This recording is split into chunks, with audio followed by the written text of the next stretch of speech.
Hey, Amy. Yeah, Juan. Give me that beat. It's Baseball Shangri-La with Amie Cuevas and Juan Ramirez.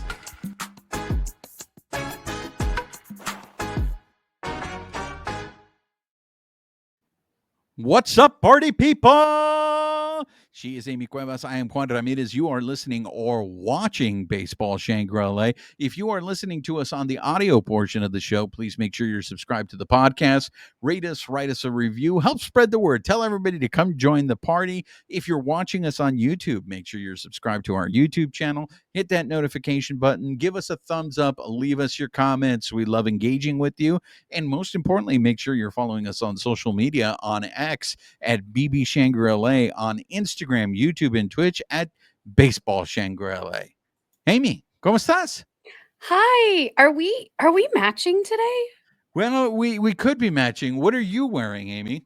I've got my LA Strong supporting the LA fire victims. What are you wearing? Wait, you just have a hoodie on. No, you think it's a hoodie, but dun dun dun dun dun dun dun. Whoa. Dun. Watch out with that cord there, pal. Yes, I know. I'm sorry. I just ripped it out of my ear. I now have no ear. So, yeah, we're both wearing our LA Strong. We both made donations and we ended up getting our shirts. And this was not planned, by the way. I was surprised you had it under your hoodie. Well, did you get it this weekend? Yes, I did actually. So did I, and that's I thought it was appropriate to wear it on the show. How was your weekend, Amy? It was busy. For not having baseball, it was busy. I got to meet up with our baseball family and have dinner. We have some baseball birthdays from this weekend. One of our listeners, Jessica, had her birthday, and also DJ Jesse. So happy birthday belated to some of our listeners. Oh, DJ Jesse's birthday was also. I did not know that. Mm-hmm, And knowing is half the battle. the more you know. Let's before we get into, we got a lot of baseball news actually, surprisingly, We're going to be all over the baseball map. Or stuff related to baseball. I do want to address the comments corner. It seems like last week's episode was pretty popular, and so I do want to address some of the comments there. Some of the things that I learned from the comments in the comments corner, Amy. Wait, here we go. Hold on. I have to make sure not to roll my eyes too far. Go. No, first of all, what I've realized is a lot of our viewers, listeners, are some diehard Lord of the Rings fans. Mm-hmm. And what I've learned is I don't want to upset you anymore with the 12 hours of walking comment. I just look, I admire your guys' passion, and you guys definitely do go out there and you defend your Lord of the Rings lore. So hats off. There's an upcoming Lord of the Rings trivia night that I just found out about. Okay, so try your hand at some trivia, people. Let's go live to the bar where Amy's at the Lord of the Rings trivia night. Let's see how she's doing there. The other thing that I learned is that I am no longer the Prince of Darkness, Amy, and I'm very proud that I have now shed that moniker. I am. What are you? What are you now? Are sparkles? I am El rainbows? Toxico. I have officially become El Toxico. Wait, did you give yourself that name? Because it doesn't count. No, you gave me that name. I never called you El Toxico. You called me El Toxico. Let's check the tape. Guys, let's go to the tape, Johnny. Mom and Dad are fighting. Sorry, but no, I did not call you. All right, for those of you who are loyal listeners and you watch this show or listen to this show, please, in the comment section or on social media, let me know who glossed me El Toxico. Because I do agree with Amy. I am not one of those persons that believes you can give yourself your own nickname. You have to earn. If I did say it, and I will go back and I will apologize as a base running. I don't think that's really a base running blunder. I'm trying to remember what I said, but there was never an intention of that being created as a nickname for you. So I cancel it out. I like it. I don't think you should back in this day and age. I really think that is not the look we are going for. Look, I think it seems like a lot of people enjoyed my rant. because we are seeking justice for Ichiro. Justice for Ichiro. Ichiro himself, I think, is seeking justice. That doesn't make you a toxico, though. So Look, all I'm saying is I think I referred to your machismo, but well, for all you Razor Ramon fans over there, here's a flick of the toothpick for you. So, amen. okay. Look, I appreciate the support. I really do enjoy that all of you guys are joining in on the show. This show is a lot funner when we do hear from you guys. It is a community. We love to hear your thoughts on it. Sometimes you guys disagree with us, but other times you guys add stuff to what we discussed. So please keep it coming. We enjoy it. So anything you want to add before we start talking baseball? The only thing I know, kind of segueing from our LA Strong shirts, was the announcement that Magic Johnson made today. Did you want to? All right. So before we do that, let's officially start our baseball talk with and a pleasant good evening to you wherever you may be. Yes, on talking. It's interesting, Amy, because I don't know how long it's been since the fires started. January 7th, I believe. So I don't know if we are technically now in the next phase, which is the rebuilding part of this. But not only we're going to get into the Eaton fire, according to Watch Duty, is 99% contained, while the Palisades fire is 95% contained, which is up from yesterday. So all right. Well, yeah. So let's start off with there a lot was made, I think, of early on when the fires were happening about how all the teams in Los Angeles, the major sports teams, had made a donation. And I know some people were saying, like, well, that's it. Like, but look, the community really, I think that at least, the Dodgers were holding an event where you could get supplies at Dodger Stadium. I think you saw Chris Taylor through his foundation was doing work. I believe Shohei, the unicorn, donated $500,000. Is that correct? And Freddie Freeman was 100,000, and then former Dodger, Los Angeles resident Justin Turner also had something going on with his foundation at the.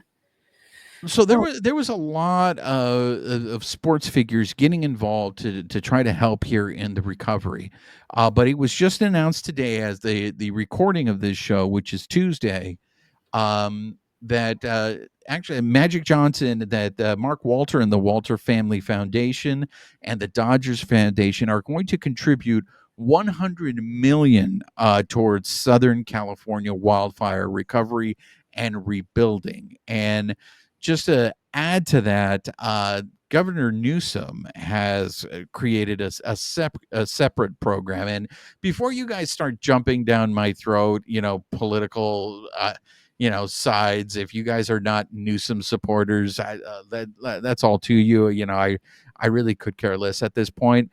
But Governor Newsom announced the creation of LA Rises, which is a recovery initiative. And it's among the private sector. And this is really going to be to support rebuilding efforts in response to these wildfires. So the way the Dodgers factor in on this is that Newsom selected Mark Walter and Magic Johnson and Casey Wasserman to lead the initiative and recruit others to join in the efforts. So that $100 million donation that is coming from the Mark Walter Foundation and the Dodgers Foundation and Magic Johnson is a part of this initiative. So it seems like the Dodgers are starting the ball rolling. And hopefully, because it's through the private sector, we'll see how many other people join on this, or maybe how many other sports teams will join on this. The Rams owner is a pretty wealthy man, so they might be able to go ahead and look. Seeing how people have been reacting, it really seems like everybody was relying on the community. It seemed like the community was there to support people a lot quicker than the government or the city was. And again, we're not getting into politics. Right. Which, but I'm pointing that out. No, not you. I'm just saying to the general public. Yeah, and look, I think that is great, but they can't. All these citizens can't bury. Eventually, we are going to need, city government. We're going to need them to step up and help because whole neighborhoods were lost. So, look, as much as we spend time bashing the Dodgers or bashing other sports organizations, especially there's a lot of talk on this show about how certain owners don't spend enough, don't put it back on the team. And as a matter of fact, we're probably going to talk about that again later on in the episode. I think we should spend as much time handing out flores to something that like what the Dodgers are doing, because as many as people feel like maybe they should have an obligation to do this, technically they don't. And so when they do it, How many millions did you donate, Juan? Exactly. Because I didn't have millions to donate, so I'm sure all of the victims, survivors, people who are looking to rebuild, they're just grateful for the support, any support that they're getting at this point. Yeah, so I wanted to start off the show with something positive and just go ahead and just recognize that, yes, the Dodgers may charge you almost $30 for micheladas. The Dodgers may go ahead and gouge you in many other ways, right? Look, you choose. There's no victims in this classroom, ladies and gentlemen. You choose to get on that bus. And whoever gets a point, who knows what that was a reference to, uh, let's see if we have any Michelle Pfeiffer fans who watch the show or listen to the show. Are we like dangerous mindsing right now? Yeah, there we go. Good. Amy gets the point there. Congratulations. A circle gets a square. All right, ladies and Wow. gentlemen. Okay. Wow. All right. So we wanted to start off with that. So let's move on to, look, spring training is right around the corner. Amy, when are pitchers and catchers reporting? February 11th. I'm so excited. I mean, I'm not reporting on that day, but I mean, I can be excited that they are. Well, the Dodgers did put out their non-roster invitees to spring training. Amy, you want to give us an update on that? Yeah, so there's 24 total. So we have 13 pitchers, 3 catchers, 4 infielders, 4 outfielders. Obviously, the one that everybody's looking to is Roki Sasaki. Fabian Ardaya of The Athletic wrote a really great article about, how to break down the whole group of everybody, because there are quite a few.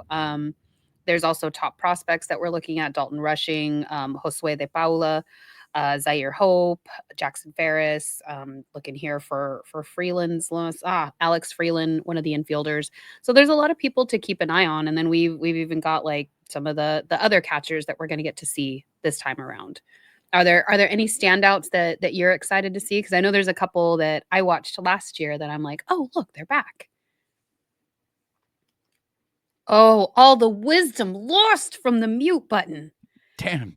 I want to save the Roki. I'm going to hold on my thoughts on Roki because he's going to lead us into one of the topics on this show.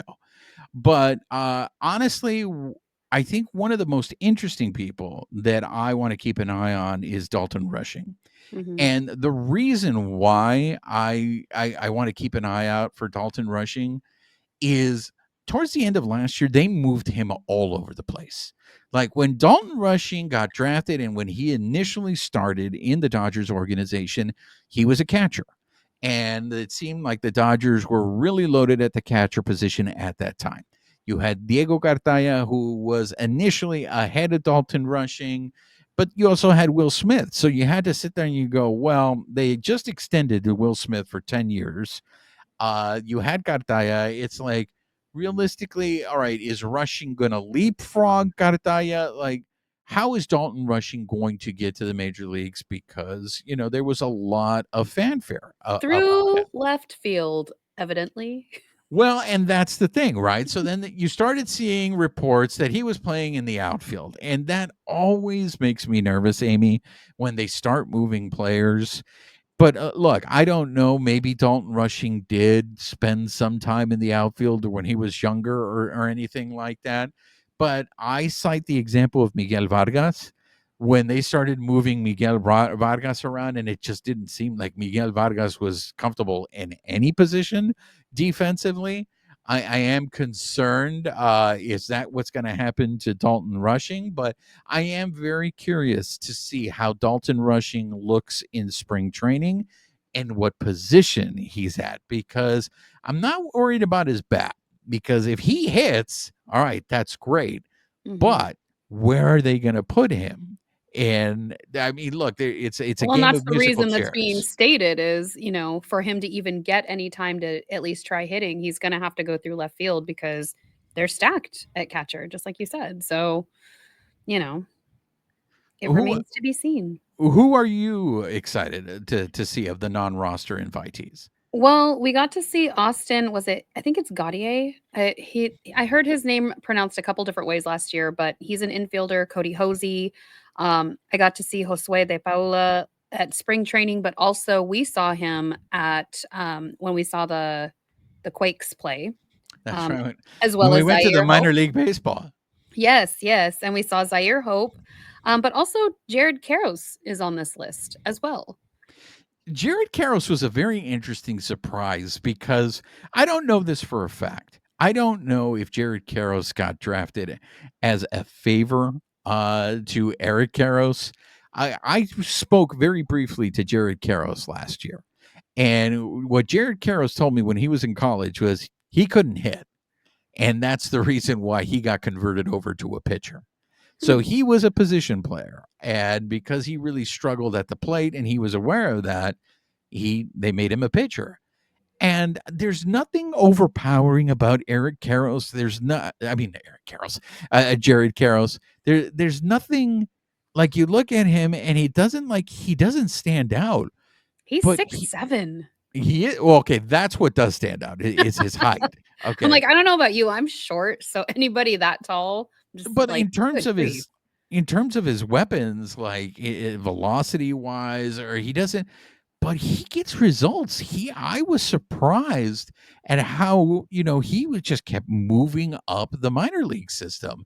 Now, He did pitch while I was at spring training last year because he was there, I think, in the no, wait, Freeway Series. no. Freeway series. I'm thinking of Doc's son who came up. So Oh, disregard the that. one Scratch that. Reverse it. with the Serpientes. Yes. No, but Jared Karros did pitch in spring training at the Freeway Series. I mean, look, with all the moves the Dodgers have made, the signings with the bullpen, the only way I think we see Jared Karros this year is if they're injuries, if they've gone Oh, horribly wrong. I'm just looking at it more from like he's part of the Dodgers culture. Like I hope he does well. For me, it's more just like, oh, look, it's a little Caros. It's a little Karros. No, I like I said, I say I'm the 6'7" tall man. I'm very curious to see if he continues to develop, because if he does, it just speaks volumes of, again, this is a program in the minor league system where the Dodgers can just develop and turn things. And that we talk about all the advantages that financially the Dodgers have. It's like, coaching wise, if they can, coach these kids up, again, it's an embarrassment of riches for the Dodgers, and it just gives them more options. Yeah.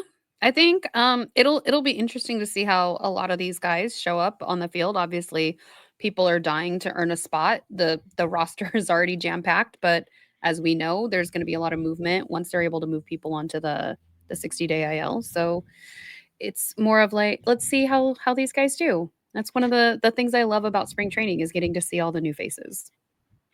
And I know that there are, in terms of on that non-roster invitee, there are a lot of young players that were actually on the top 100 MLB prospects.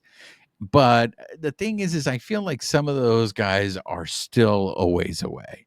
Like Zaire Hope, I believe, still ended his season last year in high A.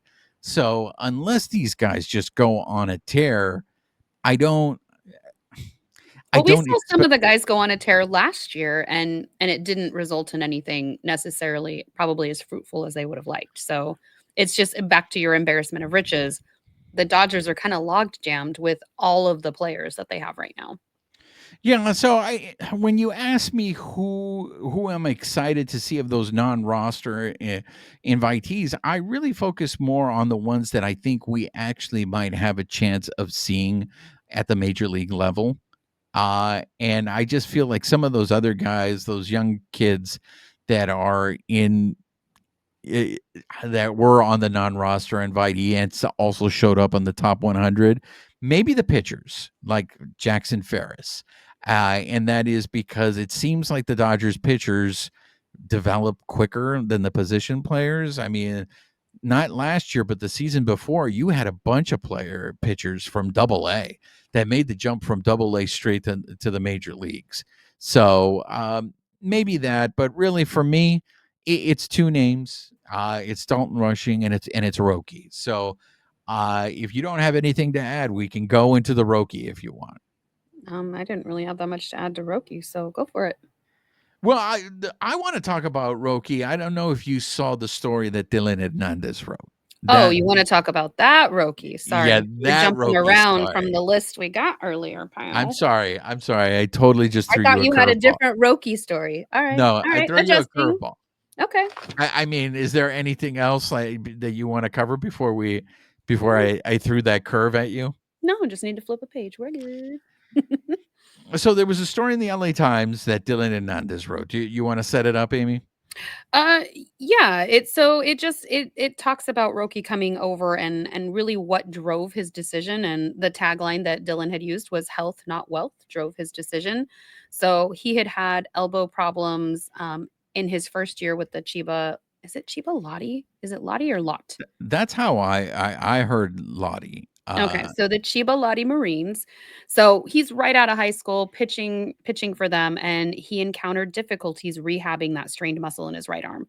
It was a slower recovery. He visited multiple hospitals, and essentially one of the doctors had told him that he should probably have Tommy John surgery, and that he never had the operation.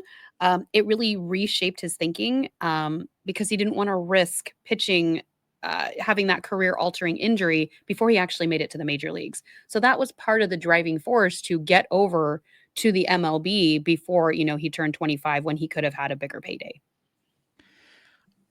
Look, I drink, by the way, everybody. I think I'm stocked up with 2 drinks today, I water am and coffee. I am very aware of the reputation that Dylan Hernandez has. I feel Dylan Hernandez is a very good writer. And in the interest of full disclosure, I do have somewhat of a relationship with Dylan Hernandez. But I also am not blind to the fact that he does The way you seem. make it sounds like you're dating. No, that's not happening. Does Wendy know? No, it's not happening. Does he bring you iced tea? No, he doesn't. You do. So I appreciate that. That's true. I appreciate that. Look, I feel like he has the reputation that he is just a troublemaker. I know he's had his run-ins with certain players, especially on this Dodger team. But I think it is what he brings up in this article. And I know some people have already said, "Oh, there he goes again, stirring up trouble." Here's part of the reason why I tend to believe a lot of what Dylan says. One is Dylan is not a Dodger fan. Okay, so he can clearly view this team through an objective lens, as opposed to those of us that are Dodger fans that are trying to cover this team. The other thing is Dylan speaks Japanese, and I've seen Dylan constantly speaking with the Japanese beat writers that cover this Dodger team. And those Japanese beat writers, I trust them to know more not only about the unicorn Shohei, but also about Roki or Yamamoto because they're there. I know there's a lot of people that will watch these games through TV, but there's a difference when you're actually there in the stadium. You see things that other people are not privy to. So when Dylan writes something, by the way, Amy, is not the first thing I've heard. It's not the first time I've heard Roki and Tommy John in the same sentence. Do you feel like there are people discounting this though?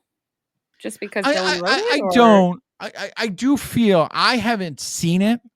But I'm just saying, if people think that, I am trying to tell them, I think he has a legitimate point here.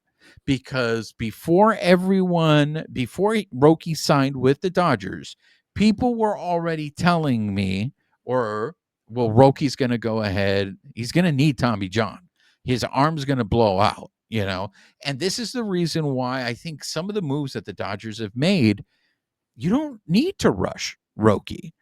And what his article spells out is something that makes sense to me. It is something that I think college players have done this when, or not necessarily college players or even high school players, when entering the draft. Would you rather rehab an arm injury on your own, or would you rather rehab an arm injury with a professional baseball organization that has knowledge, that has experience on how to rehab those kind of injuries? Which also goes back to all those conversations about what's happening before people are getting to the major leagues and what do we need to do to change this so that players are not having to do this coming out of high school into college before they even get into the MLB to make this decision, because it's endemic in the league and even internationally, as we're seeing. Yeah, and you brought this up on the last episode when you said that Roki was asking teams, Mhm, why did his velocity drop? Right? mhm. So That again, was his homework assignment. you have to scratch your head and kind of wonder, why is he asking those questions? Usually when you see somebody's velocity drop, yes, it can be mechanics, but it also could be signs of an injury. Now, I'm not being all toxico and doom and gloom here. All I'm saying is, in regards to Dylan's article, the rationale as to why Roki decided to come out now as opposed to later, I think is a justified reason. And that is, in it, if he has an injury now that may alter his career, he may never get that dream of playing in Major League Baseball. So now is the time to go. And I also think it is very prudent. You see, because the Dodgers have experiencing handling pitchers with arm injuries, that Roki probably maybe decided, well, they know what they're doing. So if there is something physically wrong with them, I trust that team to take care of me better than some of these other teams. Well, and to be fair, the Dodgers were aware of this. So they know that they need to, I mean, that was part of the article too. They know they need to protect his arm. They know that they inherited this. And part of that was we have a six-man rotation. I say we, like I'm part of the Dodgers, but the Dodgers are uniquely positioned, as Dylan put it, to be able to offer him the rest that he might need. And just some of the quotes just that he gave showed the, I don't know, I guess the wisdom at his age, where with just one pitch, a baseball career can be flipped upside down. And he said the time he will spend in these 2 years was more valuable to him than money and stuff like that, which makes sense. If you blow it out and you never have that career, you can say, okay, yeah, he could have waited till he was 25 to come in and collected, the same kind of deal that maybe Yamamoto got. But if you don't make it to 25, your arm blows out and nobody wants you at that point, are you willing to gamble that? And much like we've asked on this show before, how many millions are enough millions? Is the opportunity to come over to the MLB when he's sought after, take a $6.5 million bonus, is that worth it to him? And for him, it is. For another player, maybe not so much. But this is where I think we're getting to see the individuality of a lot of these players and what's important to each of them, because it's not going to be the same for each player. I still think it was worth the risk to sign this guy. His potential is still great. And I know everyone's going to be like, Juan, you're talking like he's already injured. All I'm saying is there's not going to be a rush. He signed a minor league contract. He's not Mhm. on the 40-man roster. So when we talk about pitchers that we are excited to see, or players that we're excited to see in spring training, even if he goes out there in spring training and he's really impressive, I don't expect the Dodgers to put him on the opening day roster or even put him on Mm, the. Oh, For the Tokyo series, you don't think? look, you're playing 2 games in Tokyo. One of those is going to be Yamamoto. You think that they're going to have Roki? You I think don't you know. It's been floated out there. I'm just tossing it out. Some people are actively like believing that he will be the other pitcher there. I Depending understand. on how he does in spring training. I understand that narrative. I do. I just don't think it's. I don't think it's going to happen. I'd be really surprised if they did that. Now, look, there's another way it could happen. you could, if he, let's say he does pitch really well in spring training, you could put him on there for that roster for that Tokyo series, and then when you come back to the States, send him right back down. Yeah. So yeah, maybe it's not as outlandish as I think it would be. I would just think if he, the player himself, is already asking those questions about why my velocity is down, and being the Dodgers who they are, they want him at the end of the season in the postseason, right? So what all I'm saying I is, what's the I rush? guess we'll see. Yeah. Hmm. What's the rush? But I did find it very interesting that this we haven't even gotten to spring training yet, Amy, and the narrative is already it's not front and center, but I feel like the idea of Roki and his arm is already subtly being introduced into the narrative. Am I wrong? Am I looking I too don't much into it? subtly or not, it is part of the narrative though. So I don't think it's a secret. Like it is what it is. Which is another reason why, when everybody is so upset that the Dodgers are ruining baseball, look, you still have to play the game, right? Yeah, on paper, you may be the champs, but you still have to. So if I think the everybody's people who injured, understand the game a little bit better and are willing to set aside like, "Oh, they're ruining baseball," you do see that their starting rotation, their bullpen, it still has holes in it. There are still things that need to be filled. So, while they are a good team and they do have an embarrassment of riches, they still need to be planning for potential injuries, people who are already injury prone, and as you said, what is it? Injury is the best indicator of a future past injury is the best Mhm. indicator of future injury. Shouts out to George Sedano for that one. Yeah, so in that respect, we've got a lot of players that are carrying some past injuries that we want to be careful with. Since we're talking about Roki, let's continue with our Japanese section of the show.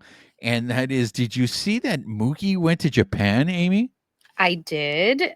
Did you watch all the footage? It was so cute. For me, I thought it was so stealth. All of a sudden, I just saw all these videos of of Mookie out there, and I'm just like, wait, Mookie's in Japan? Like, nobody announced this? Like, there was no hoopla. It's just like all of a sudden, Mookie showed up in Japan. Well, it was interesting because the Dodgers announced that they had that new partnership with is it Ito En? They're the global unsweetened tea leader of Oi Ocha. I'm probably butchering that and I apologize. But I think he was there as part of that. There are some images of him like drinking the tea, making some comments. But he was at an elementary school, the Shozen Elementary School in Ota Ward, playing baseball with all the kiddos, like showing them how to hit, but also like kind of working with them on their stance, and then showing them how to field balls. And when he went out there and he was just like hitting bombs, everybody was shouting. Like it was super cute. Oh, look, when people drink, by the way, everyone, when people talk about where where is baseball growing, and it's international, Mhm. and I just find it very interesting Which because is apropos for a World Series. well, not only that, but I find it very interesting because a few years ago, when when the All-Star game was in Los Angeles, Mookie wore that shirt. We're saying that he wanted to see more African Americans playing Major League Baseball. And I'm sure Mookie, and he may do it himself. He may have baseball camps here in the United States, and it's directed for African Americans. But if they don't want to play, if they'd rather play basketball or they'd rather go play foosball, what are you going to do? Right. Meanwhile, you have these other countries, you have that they want to play baseball. Like, my father just recently returned from Mexico, and I did not know this, but my father seems to be coaching these kids on how to play baseball, because I picked him up in the air from the airport, and he said to me, he's like, "Hey, do we still have that bucket of baseballs at the house?" And I was like, "I don't know, Dad. I haven't lived there, so it's your house. So if there, it's in the garage." And I was just like, he Wait, was gonna, but why? yeah. And then he told me that it's a bunch of kids, in his town where my father is from. Football is the number one sport. but it seemed like these kids were really interested in baseball. Now, if you look at Mexico, the northern part of Mexico along the border of the Did you United say look? States, probably That drank. was aptly timed. The northern part of Mexico along the border is really like baseball crazy. They love their baseball there. As you go further south in the country, it's not as popular. My father is from Michoacan, and so in his particular, there is an interest for baseball. Like my dad, when he was a kid, he used to tell me they would play baseball, and when the soccer balls would pop, he would rip them open. They would use those as gloves, and then they would knock down a telephone pole and make a baseball bat out of the telephone pole so they could go ahead and play baseball. So what my dad was trying to do is basically just get old equipment that he was going to take back with him so he can give to these kids. And in his terms, he was not coaching baseball. He was teaching them how to play baseball. And what I'm saying is there needs to be an appetite for the sport in order to do it. So it seems like internationally in Japan, there is an appetite right now, especially. Well, I think there's always been an appetite in Japan. Baseball has always been popular there. I think sumo is still the national sport in that country, but baseball, I think, is very, very, very close. Um, so I think it's fantastic that you see Mookie, that it's Mookie and it's not the unicorn and it's not Yamamoto, right? It is an American going over there, and you see how the country is reacting to seeing Mookie there. I think it speaks a lot to the Dodgers brand. And I think it's just nice to see, like, you assume that Shohei is going to go to Japan, and Shohei is also sponsored by that company that just sponsored the Dodgers. But it's just it's nice to see that diversity out there too. He clearly enjoyed himself. He tried ramen for the first time. It's his new favorite. He tried all kinds of things over there. So just to have that presence, I'm trying to find the information. There was actually there's a documentarian who is doing a lot of work on the history of Japanese baseball, whether in the internment camps, but also she has a lot of clips and done a lot of research on how baseball was introduced into Japan after, or reintroduced after, the Second World War. So if I can find her name, I'll share it with everybody, because it's really interesting. If you want to like dive a little deeper, you don't want to read the books, stuff like So that. wait, did they play baseball in the internment camps? Yes, that was one of the things that kept them going. Is this common knowledge? Was this on the news? Am I just completely naive to this Sorry, I or go ignorant it's to it? part of the baseball, the Saber has a just had a recent talk. The Bay Area group hosted it I think a month or so ago. Oh, I find And that fascinating. I would oh, love to watch that. yeah, I think it featured Manzanar. So her name is Yoriko Gamo Romer. So the last name is spelled Gamo space Romer. She's a filmmaker, and she joined the Sacramento Bay Area Saber meeting in November. And she was sharing about her baseball film. It's called Baseball Behind Barbed Wire. It's a short film, but she also has done a lot of other research just to get to that has to do with a lot of the stuff. And there's a lot of different books. I have a couple books that I just ordered based on her talk. So if I can, I'll try to share it to our page. But if you go to her website, diamonddiplomacy.com, you can look up her baseball behind barbed wire, progress on her documentary. Wow, words. All right. Learn Continuing our learn something new. the more you know, ladies and gentlemen. Continuing through our trip of Japan, the unicorn gave an acceptance speech for his MVP award, right? He did, and it was in English, which I know there's a big clamoring from people that want to see him speak in English. And for me, I think with my interpreter background, I'm just like, you say what you want in whatever language you want. But he basically started out like, this year is a very special year in so many ways, thanking the LA organization, the owners, the front office, his team, coaching staff, etc., the fans. He said he felt that their support every day. He gave a special shout out to Will Ireton, his support group, Nez, and the CAA Sports Agency, his wife for always being there for him and his friends and family.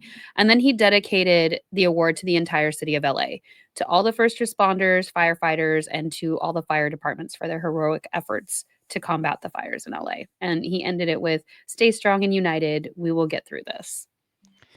Man, the unicorn learns fast, or maybe he just always had this gift. I mean, he just right I now. watched it and I was smiling afterwards. I was like, look at him go. Look, the unicorn gets it. I mean, he really gets it. It is good to be Shohei. Did you just It say is look? drink. It is good to be Shohei. Let's get into some MLB updates, Amy. And anything else on that, or No, I mean, I think you said it perfectly. I no? actually, I think the unicorn said it perfectly. Like He did. I mean, he covered everything, and it was just, honestly, I didn't expect him to address it. I didn't expect him to even say anything. Like, I really thought the next time we'd hear the unicorn say anything about his MVP award is when they give it to him at the beginning of the season, when at introductions when they come out and they. Mhm. So yeah, It was interesting because I did see on Foul Territory around the same time because for those who know, Ipe is in court right now, and the audio just got dropped of some of the fraud, and everybody has their opinions on it. But they were talking about how Shohei is so much different without Ipe there as that buffer, and I think while it's unfortunate that he went through all of that at the beginning of the season last year, I think it has been such a benefit for him to grow closer to his teammates this year. I think last year would have been a totally different experience. So is the narrative that eBay kept Shohei from everyone? Not that he kept him, but because of that language barrier, it's hard to interact with people. I mean, even just when I was hanging out with some of my friends who spoke a different language, it was hard to be present in that moment because you're constantly being the conduit, trying to be parts of different conversations, and that's just hanging out. That's not, you know, day in and day out for your job. So I would assume it would be challenging to get close to somebody when you're talking to somebody else. Can you imagine talking to your wife but having to do it through another person? Oh gosh, wisdom lost twice. I will say this. I do feel like he has gotten comfortable very, very quickly.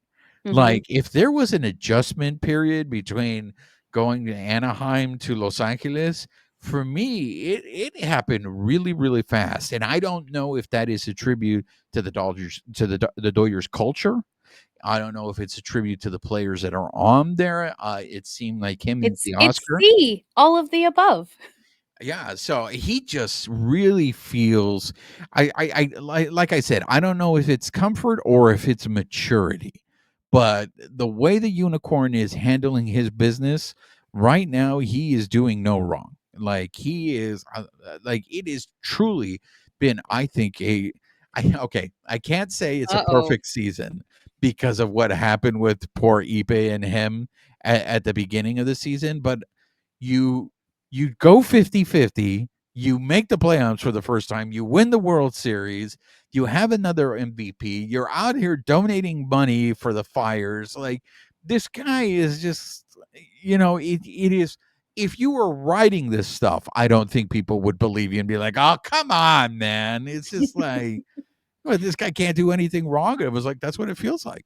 Well, and you can tell, and I don't mean this in a negative way, but he's an overachiever.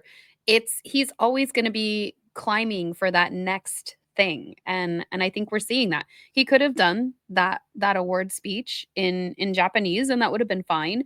But it feels like he rose to the challenge, whether he gave it to himself or he heard, the grumblings of some sects of the fandom. He did it in English, and good for him.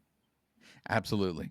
I don't have anything else. You want to move Are we move about on? to get into the jumble that Let's is the next get into topic? the jumble of these MLB updates. There's so many. Where do you want to start? Spin the wheel, Amy. Spin the wheel, and I'll go with you. Zhuzh.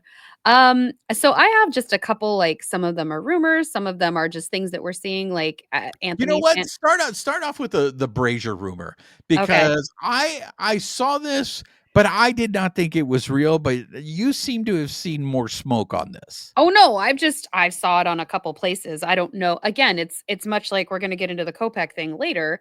That supposedly the Dodgers are shopping Ryan Brazier. He's owed 4.5 million. So the rumor is going around that they're trying to find a not a buyer, but a trade opportunity.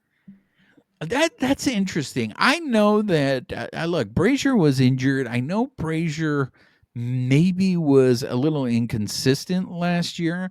I know you've gone into this. If you looked at his numbers, it seems like 1 year he's on and 1 year he's off.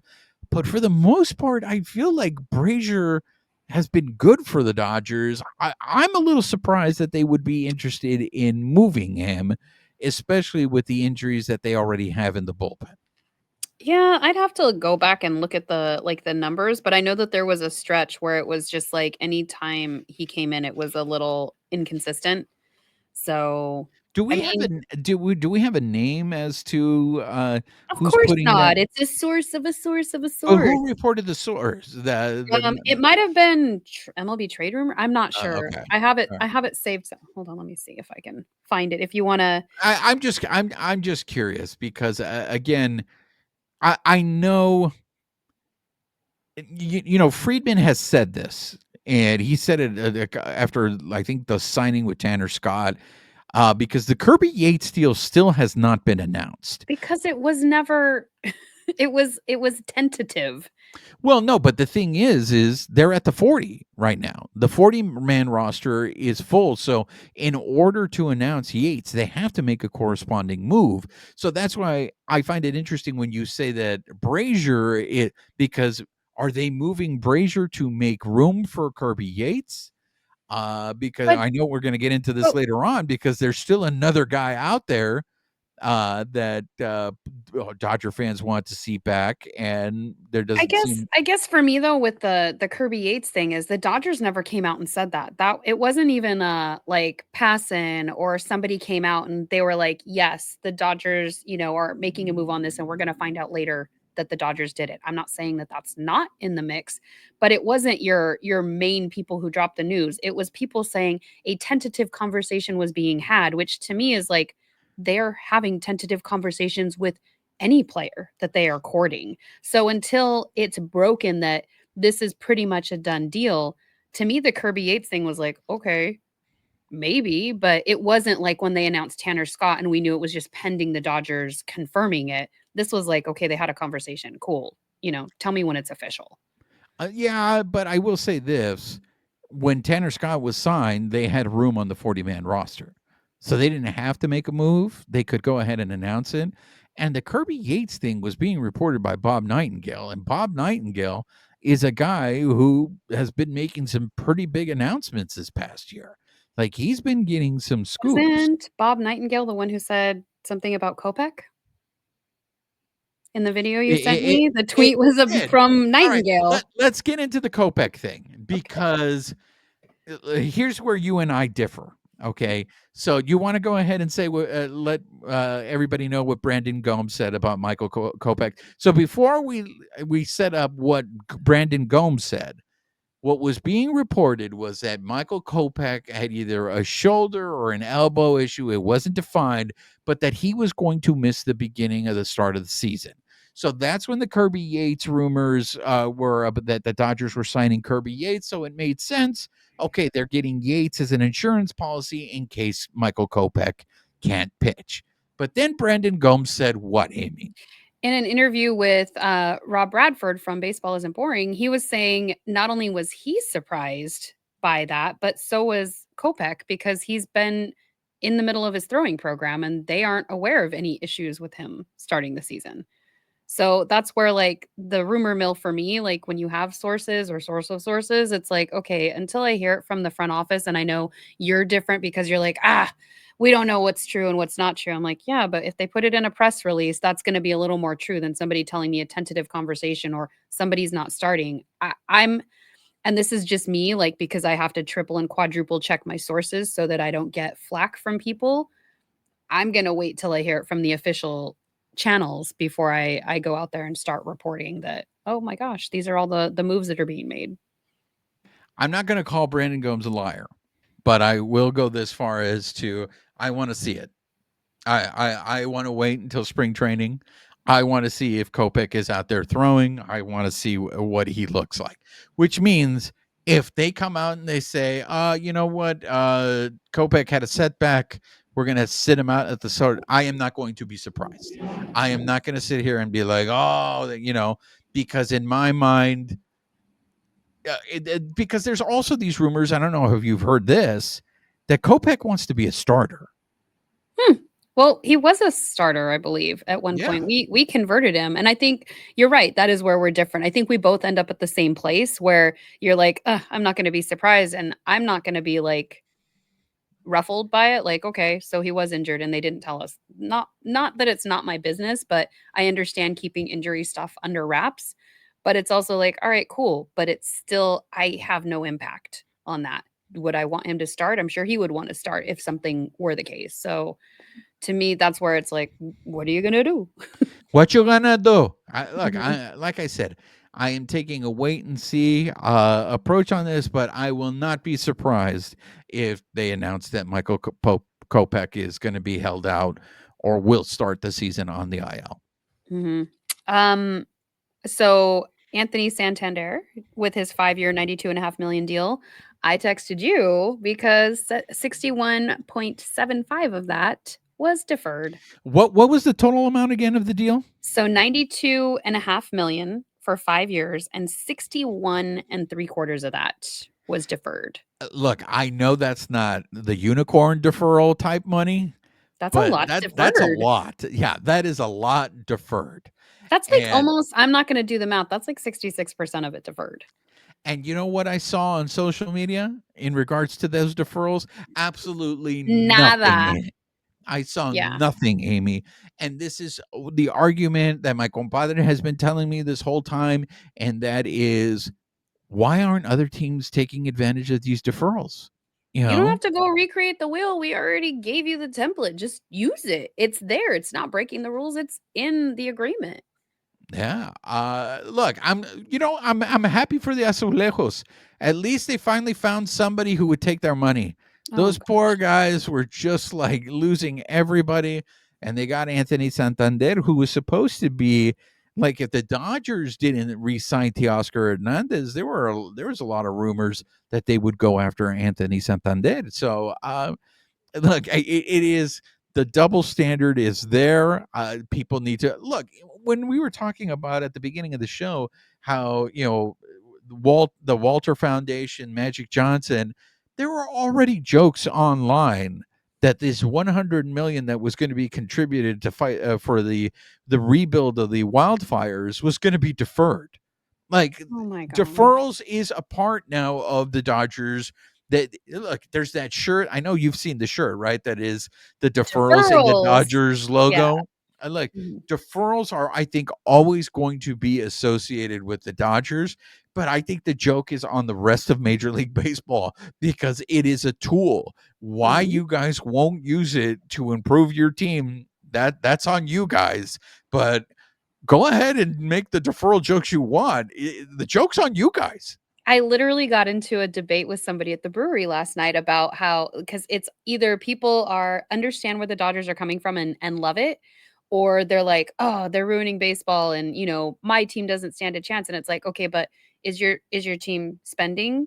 Because the athletics got brought into it. And it's like the fact that they are spending or committing to spend at least 100+ million is just to get that baseball pool of money. Like that's a problem. Like, what are we doing? Like, how Look, do we how do we not see logic? we are shouting from the rooftops on this show about that. I mean, everybody else can go ahead and make it about the Dodgers, but this is like, come The on, fact the fact that they did it and nobody screamed is just astounding to me. pay no attention to the man behind the curtain. Pay no Yes. attention to the man behind the curtain. Well, and I'm glad that Anthony got paid because Pete Alonso is still on the market, and there's a little squabbling going around. Ken Rosenthal actually wrote an article because there's a potential for the attachment 49 of the CBA being violated because Steve Cohen was very transparent at the Mets Fan Fest about whether they were moving on from Pete Alonso and just kind of talking about it. And I guess I didn't realize that all of this could not be disclosed to the extent that it could to the media while they're, I mean, collusion. I mean, it makes sense, but it was a deep dive into essentially attachment 49. And it was like, oh, that's interesting. It is interesting in this sense, Amy, because I did appreciate Cohen's candor. Mhm. Because it was just like, look, we tried signing him. It Mhm. just, I've been having this conversation with my friends. When is it going to catch up to Scott Boras? Because Pete Alonso is a Scott Boras agent. Yep. This is now like going back to what happened with Jordan Montgomery last year with the Serpientes. I'm sure, look, I don't know. I didn't hear. And Blake Snell. I haven't heard, but Blake Snell signed very early this season and he Mhm. stayed. So my thing, what I was saying to my buddies is this eventually going to catch up with Boris? Is this going to hurt Boris? And it doesn't seem like it because all the players still stay with him. They stay with him. Now, clearly, if Pete Alonso really wanted to stay with the Metropolitans, if that's what he wanted, this has been completely mismanaged. And at this point, you have to believe that it was mismanaged by Boris. I'm curious to see if Pete Alonso, I mean, do you think Pete Alonso went into Boris's office and said, what the hell is going on? Get the deal done.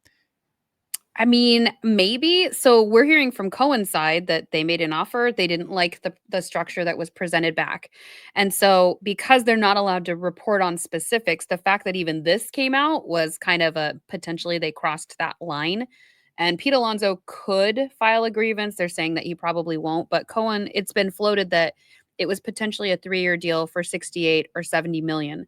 And what I found interesting, and I don't know why I don't have it written here, but 2 years ago, Pete Alonso was offered a 5-year deal for roughly the same amount, and he turned it down because he was gonna be entering free agency 2 years from then, and so now he's being offered a 3-year deal for roughly the same annual return, and so it's just like, ugh, that's the gamble they all play, though, where it's like, do you take the 5-year deal when it's offered, a couple of years prior and hope that you can get something better, or do you skate into free agency and now what we're almost into February and he's still not signed? And I mean, he has, people are saying he's suffered a little bit in the last few seasons, so that's cut his value, but it's an interesting, like, what do you do? Like, how do you, what decision would you make? Would you do the 5 years 2 years ago, or would you wait for free agency and try to see what your value is? Oh my gosh, 3, 4, 3. All the wisdom. I think that's all the I didn't say wisdom. anything. I just faked you out. I faked you out. Oh, I okay. was taking a moment. Okay. I was taking a Mhm. moment. Like for me, I think especially if I was an elite athlete and I stayed healthy, uh, I don't know. Maybe I would bet on myself. But if you're Pete Alonso, And you've only ever been with the Mets and you wanna stay with the Mets? well, yeah, like for me, I always feel like, but that's because I'm a Cassandra. It is one of those things where I'm going to take the money. I'm going to take the Mhm. money because I would hate myself if all of a sudden I get like going back to the Roki thing. I was I just get gonna an say. like I get an injury, and there's some players that bet on themselves and they win, right?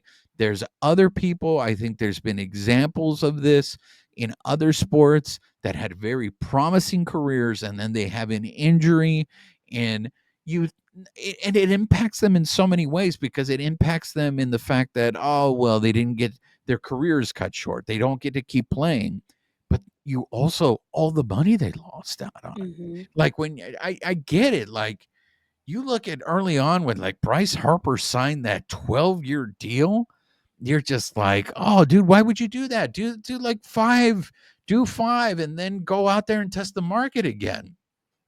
I think the person who did it beautifully was Machado.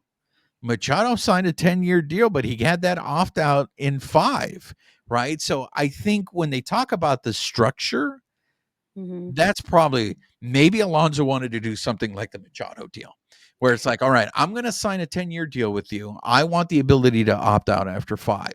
Machado did that, and he bet on himself, and he ended up getting more money now out of the show pots.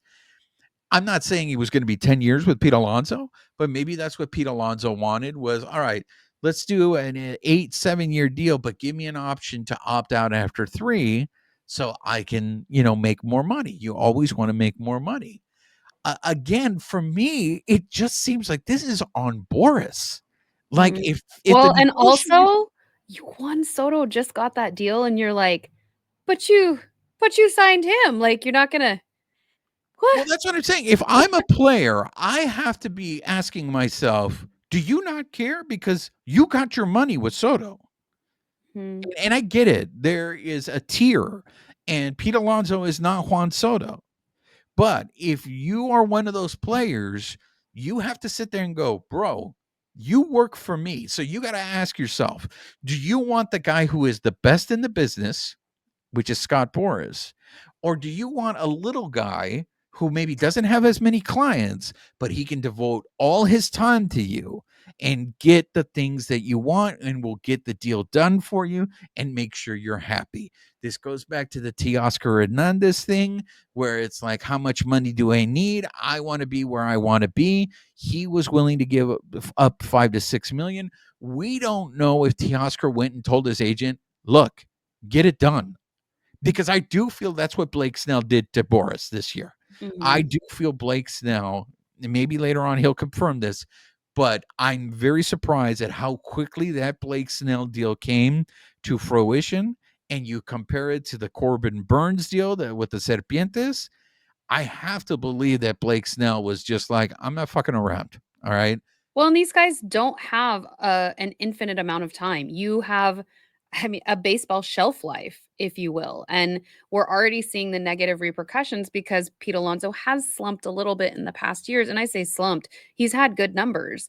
So just because he's regressed a little bit, that hurts his value in the first year he's hitting free agency. Like, that's gotta suck. Like, you want to be able to shop yourself out there and get the what you're worth, and if that's even just staying with the team that you've always been with, and that hurts you, like, it's unfortunate. Look, in reality, drink. In reality, you get paid for what you did in the past, and you're hoping that what you did in the past you're going to be able to repeat. But as you get older, there's a likely like, I know nobody wants to talk about it now. Let's enjoy it because the unicorn is 30 years old.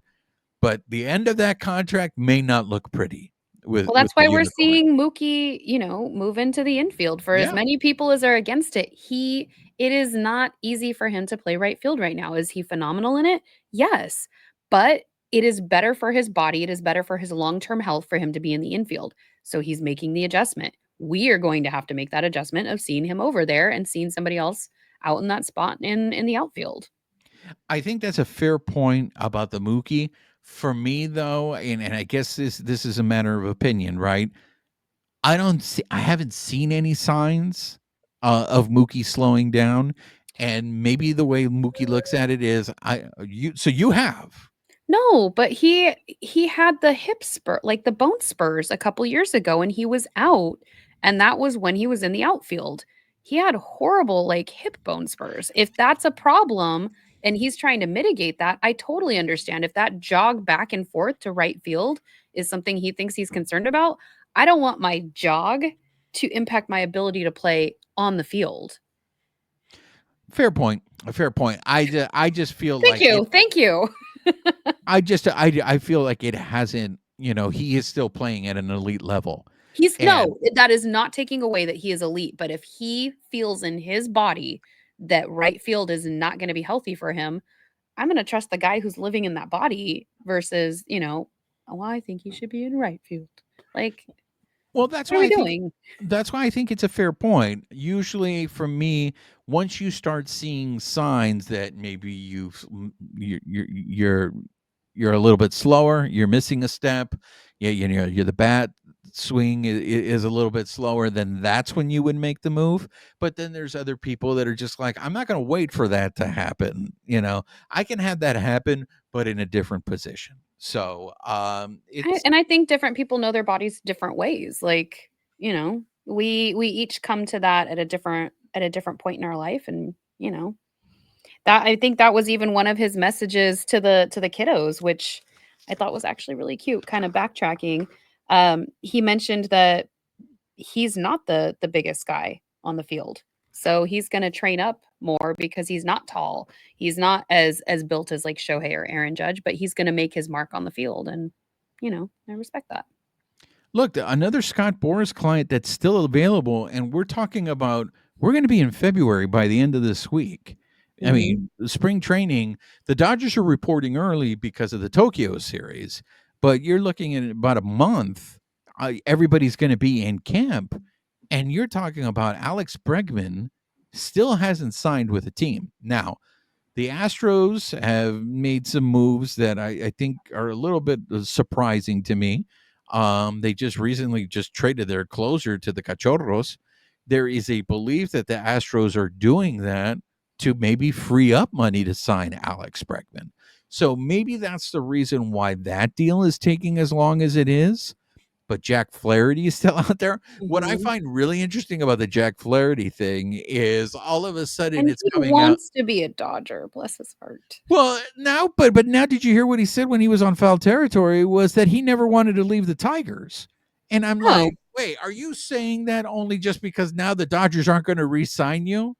I mean, well, I mean, the thing is there are still quality players out there that I have mean, not the signed with a 2 could team. be true, though. He may not have wanted to leave the Tigers, but maybe he does still wanna play in LA, like, mutually He exclusive. does, but the Dodgers are just like, hey, man, they're just not into you, dude. It's just not going to happen. Oh.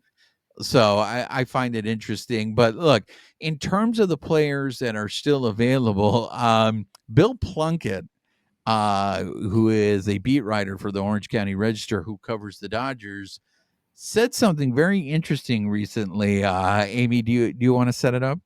I mean, I heard that he hasn't heard anything, so, All right, I I'm, don't I'm going to take the lead on this because I yeah. know this story is very He's upsetting. he's my favorite player right now. He has been my favorite player for a long time, so, yeah, you take it. So here's the deal, ladies and gentlemen. After the Dodgers signed Tanner Scott, there was this belief that the next move is Kike. The Dodgers are going to sign Kike, right? So everybody is saying this is going to be the perfect offseason for the Dodgers. The last thing they need to do is sign Kike. He's the Infinity Stone. So it turns out that Bill Plunkett comes out and says he has not heard anything from the Dodgers saying that they even want Kike back. And I know that it upset Amy when she heard that. I think there may have been, some mentions of, maybe Bill Plunkett Mm, should no. mm-mm. We'll keep that Those behind closed doors. those are our text messages. All right. Wow, you don't know me. You don't know me. How do you know I where I'm going? Oh, I You know don't where know. you're going, and most of that is in jest because I know Bill Plunkett is just reporting what he's hearing or not hearing. To me, obviously, I still hope he comes back. There's a large portion of the fan base that hopes that Kike gets brought back. To me, I don't want to say it's the naive portion is still hoping that there is some kind of a deal going on with the Dodgers, that there is communication because he is a fan favorite. I think he also is an addition on the field, maybe more so in some places. People have even mentioned like he has a little bit more experience than somebody say like Pages. Not that there's anything wrong with Pages, but I mean, until the Dodgers actually make a move or Kike signs somewhere else, to me, again, it really just comes down to all right. I'm just going to wait to hear what's going on with this team. I will disagree with Bill Plunkett when he says that the Dodgers don't need him. Because I do Hey, think me too. Me too. I do think now in terms of and he specifically mentioned Andy Pages. Like, what would you do? Send out Andy Pages? Well, that is an option.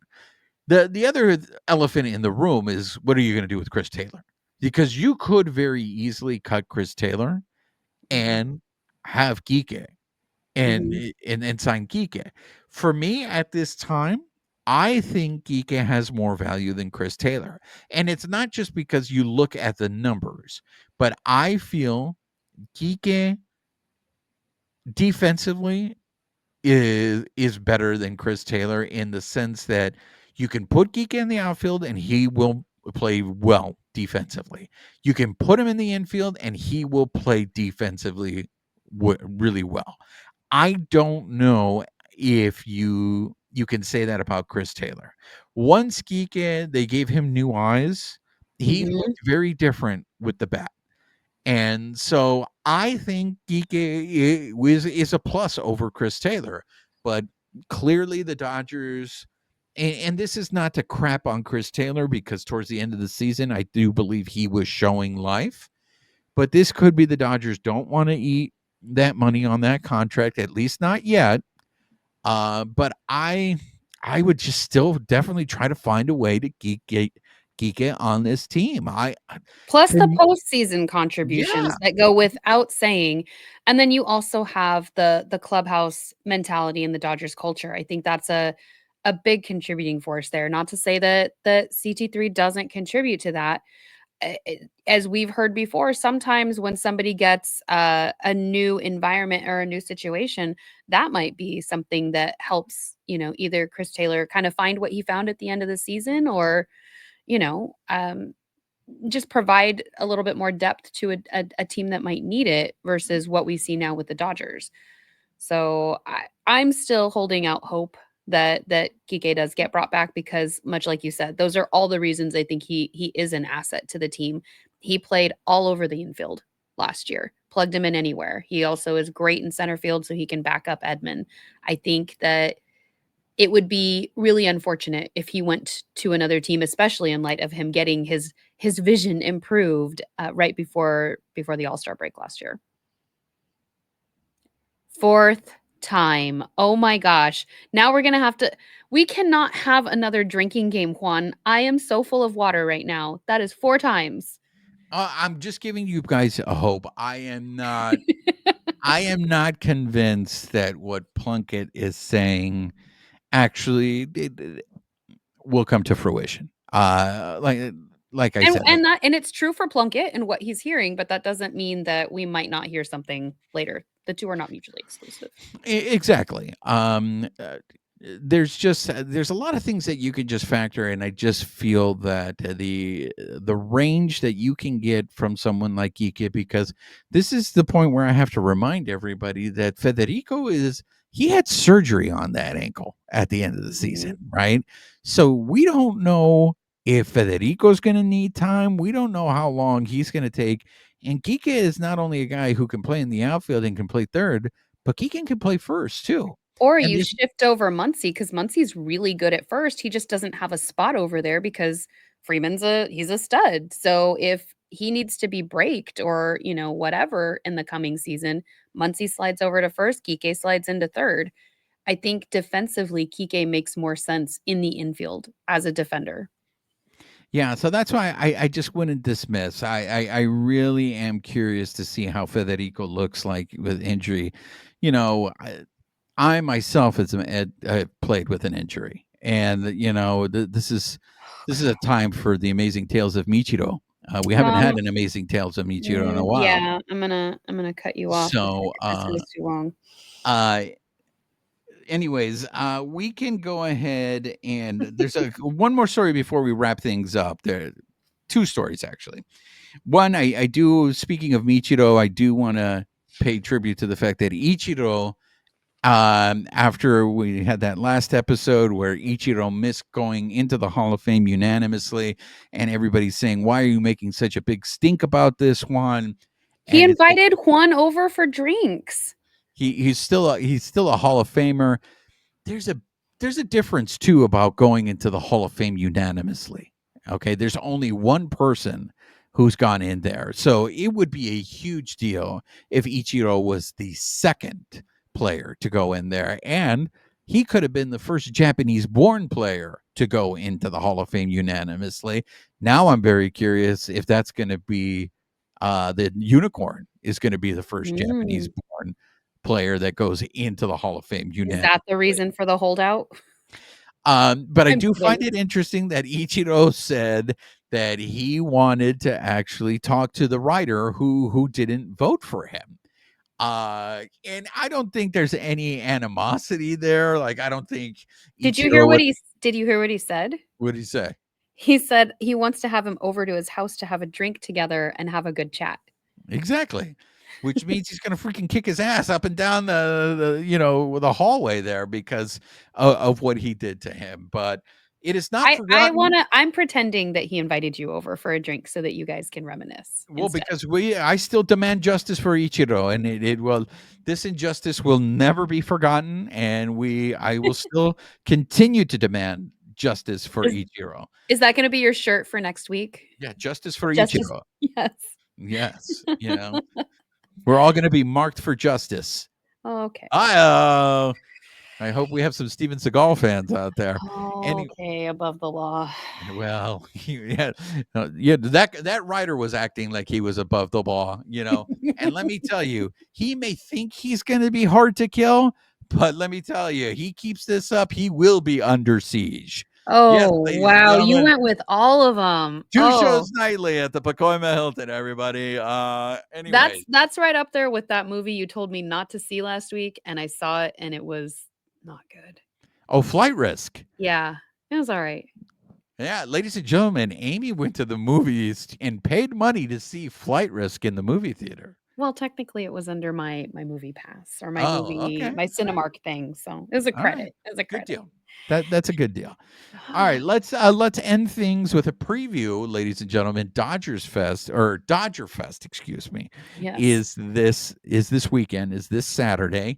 Amie, do you know yet what capacity you're attending in? Yeah, I'll be covering it. All should be covering it. So Amie will be there as far as I know, I'm covering it.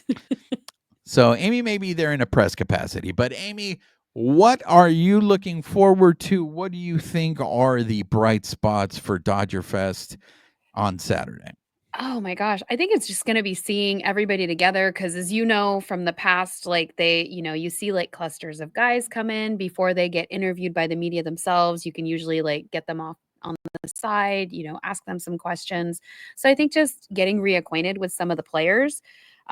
For the people who are lucky enough to purchase the experiences, there will be selfies that went on sale, I believe, at 1:00 today. So I'll be interested to see who's left over because Anthony Banda was part of that. Oh, Daddy Banda's gonna have a very popular. He has two. He has two sessions. So he has a selfie session also with Alex Vesia, Tony Gonsolin, Bruce Dargrattel, and James Outman, but he also has an autograph session as well. And that has is there a name for the Daddy Banda groupies yet? I don't know. I don't like calling him Daddy Banda because I like him as a pitcher. But yeah. I love that makes you so uncomfortable. Well, because I just hate the double standard in baseball that just because, whatever. It's fine. So who are you dating of your favorite players? Yeah, I don't. You just like them because they're baseball players? I root for the name on the front of the jersey. Now, there are like some exceptions, like Tony Gwynn and Ichiro and stuff. Like those are players that aren't Dodger players that I admire. But when it comes to the Dodgers, I mean, maybe Valenzuela was the closest. Or when I was a kid, I loved Pedro Guerrero, so maybe I would have dated those guys. But Freakly? But but like as I've gotten older, I think Mike Piazza was probably the last Dodger player that I was really, he's my. After that, it really has just been about the team. There isn't been one individual that I really root for. Like I really enjoy watching Federico play and watching the Unicorn play. but I wouldn't. I still don't have that. You don't have a eh, favorite that's Yeah, driving your yeah. okay. No, to me, it's the team. It's Oh, what matters is that they win, and if they lose, don't talk to me because it totally just oh no. ruins it. I'm aware. It ruins my mood. I'm just in a really crappy mood when they lose. Well, you guys will have to let all our listeners will have to let us know who's your guys' favorite player. Who was it who like Who last is your like daddy, Bonda? Everybody, we oh should. god, why? You want to No. start that? We should start that. Uncomfortable. No. You don't want to have a segment going. Who is your daddy, Bonda? No. I don't like it. No me Can we keep gusta. the Steven Seagal segment? Sure. Oh, but we'll keep And Seagal. I'm not big on Steven Seagal, so I get if it. that I say Daddy Bonda, and I'm on deadly ground. Hi-oh! oh wow. Here we go. All right, Okay. continue, please. So as far as autographs, they had a pretty assorted group for that. So Bobby Miller, Haesung Kim, Anthony Bonda, Michael Conforto, Tanner Scott, Evan Phillips, Gavin Stone, Landon Knack, Michael Grove, and Emmett Sheehan. And then they grouped Hunter Fiducia, Ben Kasparius, and Kyle Hurt together. So if you are getting an autograph, those are the guys that will do it. And by the time I got on there to just kind of poke around, it looked like most of the meet and greets were already gone. So there was a Tyler Glasnow, Blake Snell meet and greet, Teoscar Hernandez and Tommy Edmond meet and greet, and then a Yoshinobu Yamamoto and Austin Barnes. But fans can have all those different experiences. They can also go to the yard sale. And then, as we know, there's going to be different segments where probably Joe Davis and other people are talking to players at intervals. So if whoever's stopping by in between going to, on stadium tours or taking pictures with the trophy or going on a Jackie Robinson tour, there's a lot to do around the stadium this Saturday. I'm So I'm bummed you're not going to be there. no, I have a prior commitment that unfortunately I completely forgot about that I cannot get out of. But on our next episode, we are gonna have la reina de Playa Larga is going to give us a full update and full report on Dodgers Fest on And I Dodger will Fest. and I will be covering the team, but I'm gonna try to throw some of the we have some of the can koozies and stickers. So if I can make it out for a little bit, I will have a handful of those on me. I am curious to see because it's going to be in the parking lot this year. Yeah. I don't know how they're gonna separate us and where they're gonna put us. So Exactly. The last question I had for you is, I know last year they did interviews on like the dais in center field. mhm. With this setup that they have now in the parking lot, I don't know if they're going to have well player in interviews. well Like in the 2020 unicorn was. they had the stage, or I don't know if Oh, you they went in did. Okay. 2020. So in that, I think it was I don't remember which parking lot. It was below P, I think. It might have been B. Anyway, the big parking lot, they had a stage erected. So you could still the players came out on the stage, like Oral and Joe Davis were still doing interviews, and like players were taking selfies with the crowd. So I'm sure they will find a way, just like we saw in the previous year. So not last year when we were in the hometown? Wow, the home bullpen. But in the Yes. visitors bullpen, remember they had a stage out there as well. Do you think that the unicorn will make an appearance? I don't know how he wouldn't. I'm just assuming he's gonna be there. He was there last year. Remember all the Yeah, security? that's why I'm curious. Last year because it was his first year, but I wonder if this year, because he went last year, if he feels, because I don't were the big names there? Was Mookie there? Because Kershaw Yeah. wasn't there last year. No, because Kershaw hadn't signed at that point, I don't think. Yeah. Um, No. Well, look, we're gonna have a full report on this on next week's episode. That's gonna do it for this episode. Amie, any last words? I think I used them all. Let me just check and make sure. Yes, that's it. All right. Well, I'm going to make an executive decision. Hi-oh!